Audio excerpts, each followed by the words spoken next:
Bismillahirrahmanirrahim. Alhamdulillahi alamin. Assalatu wassalamu ala Rasulillah amma ba'd. Baik ikhwan sekalian, alhamdulillah. Pada kesempatan yang baik ini kembali kita akan melanjutkan kajian kitab kita dari kitab Usul min Ilmil Usul karya Syekh Muhammad bin Shalih Al-Utsaimin rahimahullahu ta'ala alaih. Sekarang kita sudah masuk pada hukum, masih melanjutkan pada hukum wad'iyah ya.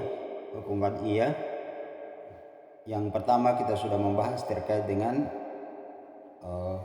sahnya sebuah amalan as-sahih. Dikatakan amalan yang yang diterima itu seperti apa, kita sudah menjelaskan. Sekarang ikhwan sekalian kita masuk pada penjelasan yang kedua, yaitu wal fasidu lughatan, yaitu hukum fasid, hukum rusaknya satu amalan itu seperti apa. Wal fasidu lughatan, dan dikatakan amalan itu fasad, rusak dari sisi bahasa adalah merupakan az-zahibu dia'an wa khusran. Ya, jadi ini ya, jadi fasid, rusak secara bahasa itu didefinisikan atau diartikan sebagai az-zahibu dia'an wa khusran. Seseorang yang pergi dia'an dalam keadaan sia-sia, dalam keadaan dia tidak mendapatkan apa-apa. Dia tidak mendapatkan apa-apa sama sekali. Wa khusran, dan dia pergi dalam keadaan dia merugi. Kita berikan contoh, misalnya seseorang yang sia-sia amalannya dari sisi ibadah yang dia kerjakan. Contohnya misalnya seseorang yang melakukan sholat tanpa wudhu misalnya. Dia melakukan sholat tanpa wudhu dan dia sengaja melakukan itu. Maka orang seperti ini dia telah sia-sia hidupnya, telah sia-sia waktunya, wa khusran, dan dia merugi. Dia tidak dapatkan apa-apa, dia pun merugi, dia telah membuang-buang waktu, membuang-buang tenaga dan seterusnya. Karena apa? Memang ibadah tersebut dihukumi tidak sah, ya, tidak diterima karena dia kehilangan salah satu syarat dari sahnya ibadah tersebut, khususnya yang kita sebutkan tadi adalah merupakan ibadah sholat. Itu definisinya secara bahasa. Jadi wal fasidu lughatan, secara bahasa itu didefinisikan az-zahibu dia'an wa khusran, seorang yang pergi dalam keadaan dia sia-sia dan merugi. Wa istilahan, dan definisinya secara istilah ikhwan sekalian, yaitu didefinisikan sebagai ma tatarattabu asaru fi'lihi alaihi ibadatan kana am akdan. Ya. Jadi fasid secara istilah itu didefinisikan sebagai ma la tatarattabu asaru fi'lihi alaihi ibadatan kana am akdan, yaitu apa-apa yang tidak memberikan pengaruh fi'lihi alaihi, atas perbuatan tersebut. Jadi kalau sesuatu dikatakan fasid, dikatakan rusak, itu artinya apa? Bahwa ibadah tersebut tidak memberikan pengaruh apa-apa terhadap apa yang kita kerjakan. Ibadatan, baik itu bentuknya ibadah kana makdan ataupun dalam bentuk akad. Contoh tadi kita berikan contoh tadi. Seperti misalnya seseorang yang melakukan sholat tanpa wudhu, ya, dia melaksanakan sholat tanpa wudhu. Maka Nabi SAW mengatakan, la yaqbalallahu sholat ahadikum idza ahdasa hatta yatawadda. La yaqbalallahu sholat ahadikum. Allah tidak menerima sholat salah seorang di antara kalian. Idza ahdasa, jika dia dalam keadaan berhadas, baik itu hadas kecil maupun hadas besar, hatta yatawadda, sampai dia berwudu. Yang dimaksud di sini adalah merupakan dia mendatangi sholat dalam keadaan dia berhadas kecil. Ya. Maka apa? Ibadah tersebut dia dianggap tidak ada sama sekali. La yaqbalallah, dianggap tidak ada sholat yang dia kerjakan. Ya. Tidak ada pengaruhnya pada ibadah yang dia kerjakan. Kana am akdan, begitupun dalam masalah akad. Ya. Dalam masalah akad, misalnya seseorang yang melakukan jual beli atau menjual barang yang bukan miliknya, bukan milik dia, tapi dia sengaja menjualnya. Ini juga dikatakan sebagai fasid atau transaksi tersebut dianggap tidak sah. Kemudian di sini dikatakan oleh beliau Syekh Muhammad bin Shalih Al-Utsaimin, fal fasidu minal ibadat, dan dikatakan rusak dari satu ibadah itu adalah ma la tabra'u bihi zimmatun, yaitu seseorang yang belum lepas tanggungannya. Ya. Seseorang masih memiliki tanggungan. Tadi itu dia sholat tanpa wudhu. Artinya apa? Sholatnya belum dianggap. Dia masih tetap punya tanggungan. Ya. Tanggungannya itu kapan dia lepas?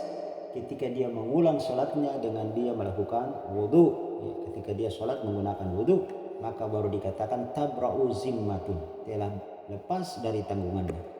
Namun selama dia sholat tanpa wudhu, maka dikatakan ma la tabra'u bihi zimmatun, apa-apa yang belum melepaskan dari tanggungan tersebut. Ya.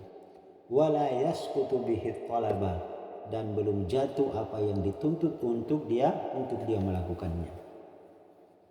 Nah, ikhwan sekalian, perhatikan di sini. Ya, jadi di sini ada dua hal. Yang pertama, la tabra'u bihi zimmatun. Nah, kalau berbicara masalah zimma ini untuk perkara-perkara ibadah yang wajib, ya. Jadi kalau ibadah yang wajib dikerjakan, dia belum memenuhi syaratnya, belum memenuhi rukunnya, atau dia sengaja meninggalkan perkara yang diwajibkan di dalam salat, maka orang tersebut dikatakan la tabra'u bihi zimmatun, dia belum lepas tanggungannya. Jadi dalam perkara-perkara yang wajib seperti sholat, puasa, haji, dan ibadah wajib yang lainnya.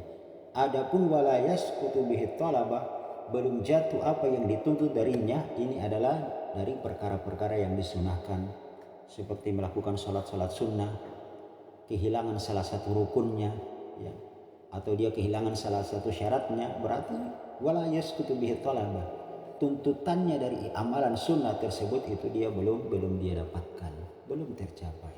Ya, dia harus mengulangnya dengan cara apa? Dia memenuhi syarat, rukun, dan kewajibannya. Begitu ya ikhwan sekalian.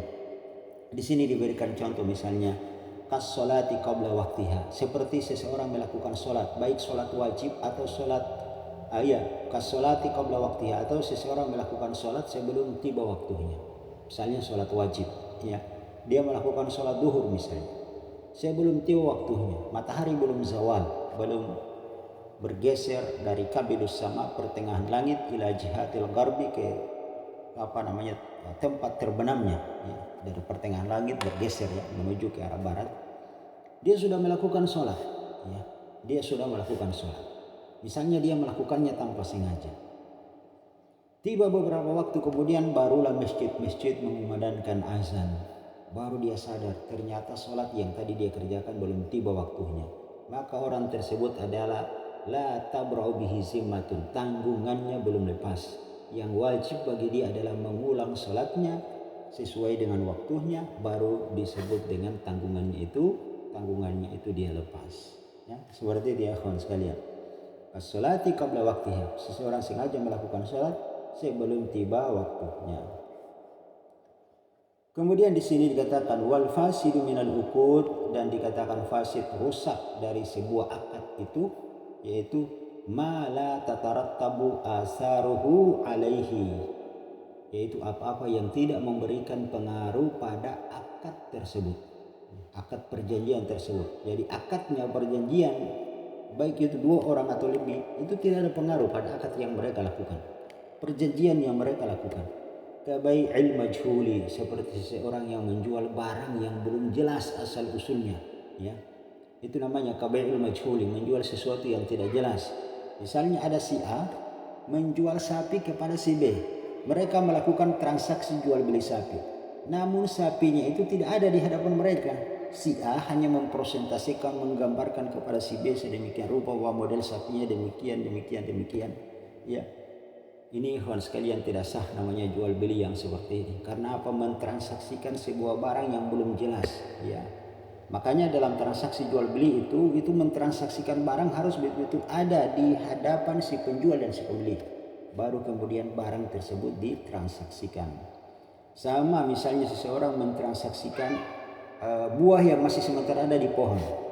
Sementara kita belum tahu ini apakah dia nanti menjadi matang atau tidak. Matang kan mungkin dia nanti ada sebab-sebab lain sehingga buah tersebut menjadi rusak, busuk misalnya.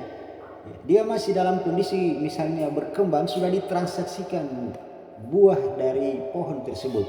Maka ini juga tidak diperbolehkan. Ini namanya mentransaksikan suatu barang yang majhul, yang belum jelas status dari barang tersebut. Ini namanya fasid, rusak akad yang seperti ini.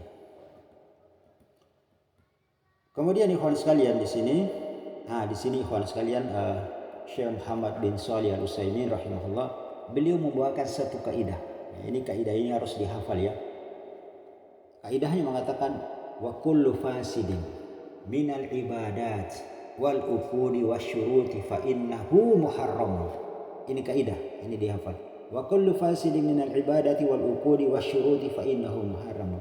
Segala bentuk yang rusak, yang fasid dari ibadah itu, begitupun dari akad-akad, begitupun dari syarat-syarat, fa innahu muharram, itu sudah dipastikan bahwa itu adalah perkara yang haram, dilarang oleh Allah Subhanahu wa taala. Itu sudah pasti. Contoh tadi, sholat sebelum tiba waktunya, itu sudah dipastikan bahwa dia melakukan perkara yang diharamkan oleh Allah Subhanahu wa taala kalau dia sengaja melakukan hal tersebut. Seorang sengaja sholat, dia tidak berwudu dalam kondisi dia berhadas, ini dia telah melakukan perkara yang diharamkan oleh Allah Subhanahu wa taala. Dia menyengajakan hal tersebut. Atau dia sengaja sholat padahal sudah jelas-jelas ada najis di tubuhnya, padahal dia mampu untuk membersihkannya. Maka ini juga jelas ini adalah perkara yang haram. Begitupun misalnya dalam masalah akad, menjual barang yang bukan milik dia, ini fasid, maka otomatis hukumnya adalah haram, itu tidak diperbolehkan. Kemudian wasyuruti, begitupun dalam masalah syarat-syarat. Jadi ikhwan sekalian, ibadah ini syarat-syaratnya sudah ditentukan oleh Allah Subhanahu wa taala. Sehingga ibadah itu, satu ibadah dikatakan sah kalau dia telah memenuhi daripada rukun-rukunnya. Begitupun satu akad itu dikatakan sah kalau orang tersebut telah memenuhi daripada syarat-syarat dari akad perjanjian tersebut. Baik itu dalam masalah jual beli, dalam masalah pernikahan, dan pun masalah-masalah yang lainnya. Fa innahu muharramun, maka itu hukumnya haram. Kita ulangi, wa kullu fasidin minal ibadati wal uqudi wasyuruti fa innahu muharram. Ini dihafalkan kaidah ini. Kemudian ikhwan sekalian, jadi itu tadi, kenapa setiap ibadah yang fasad, yang rusak itu dianggap sebagai perkara yang diharamkan oleh Allah Subhanahu wa taala? Li'anna dzalika, ini disebabkan karena 3 hal. Yang pertama adalah min ta'addi hududillah.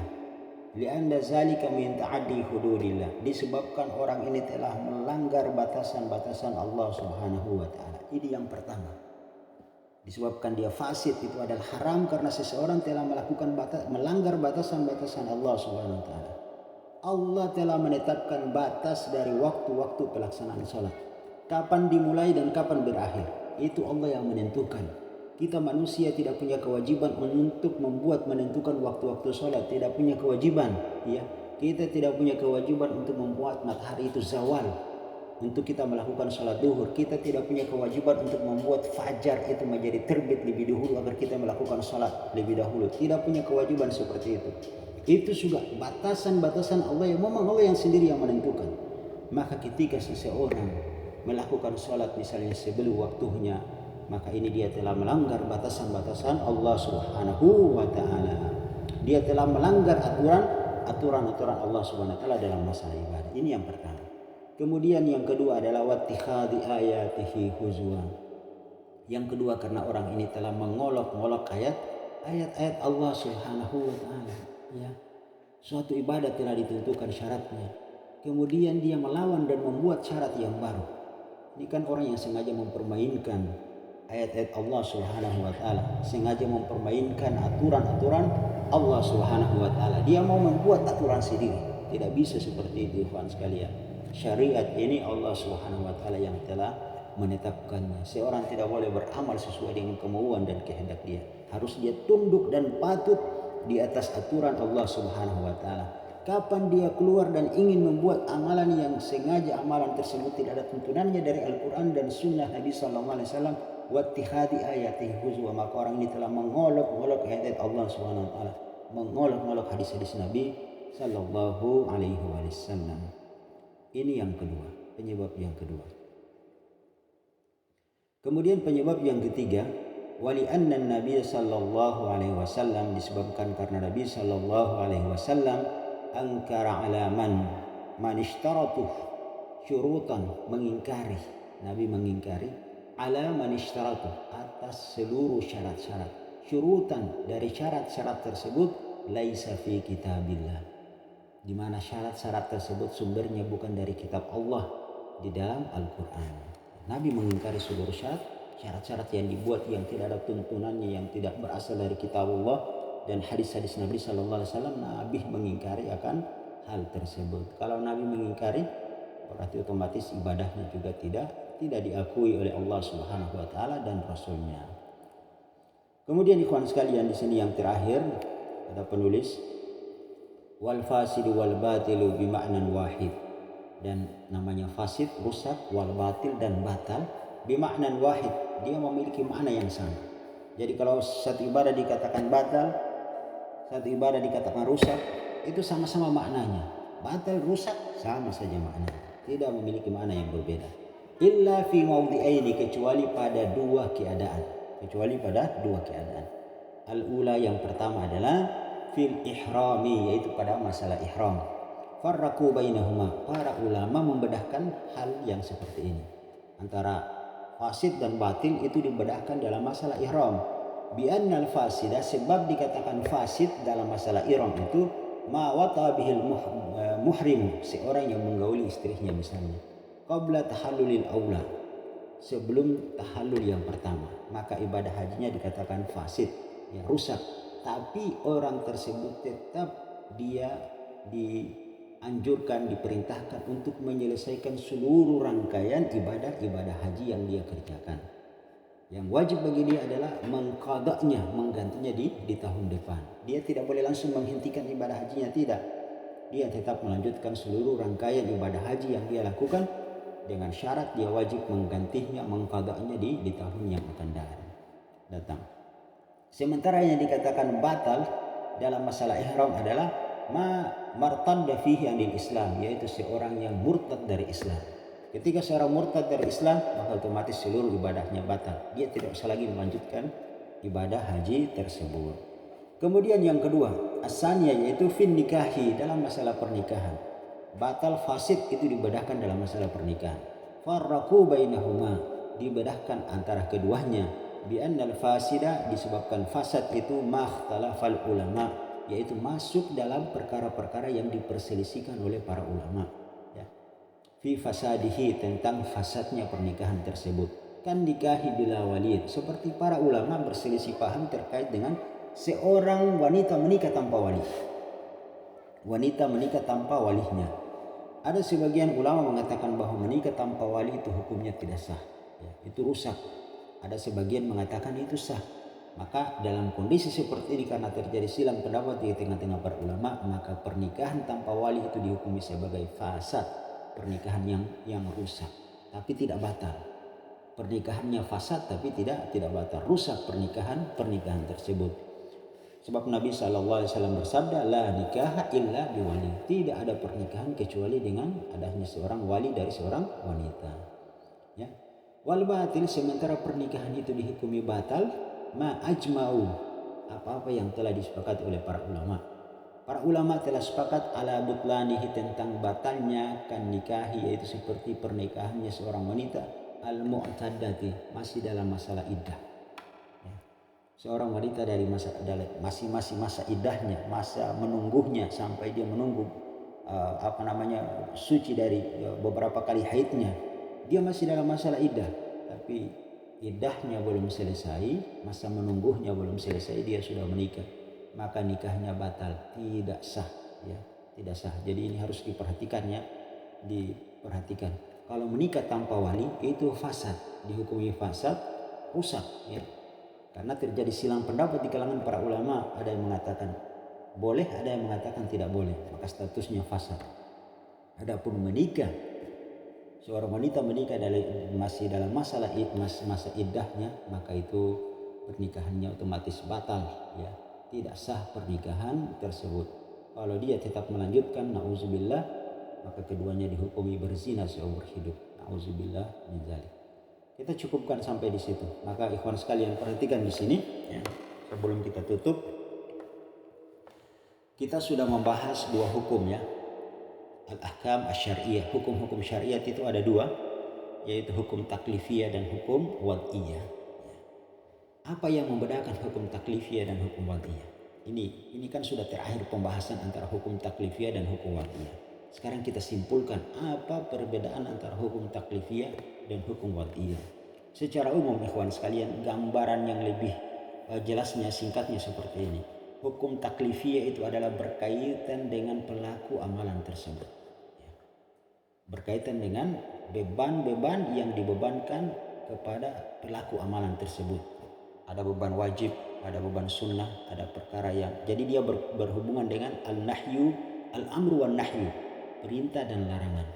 Perintah ada dua, ada perintah bentuknya sunnah, ada perintah bentuknya wajib. Kemudian wan nahyu, larangan. Larangan juga ada dua, ada larangan yang bentuknya haram, ada larangan yang bentuknya makruh. Nah, kapan seseorang itu diperintahkan wajib melakukan satu amalan? Kapan seorang diperintahkan sunnah melakukan satu amalan?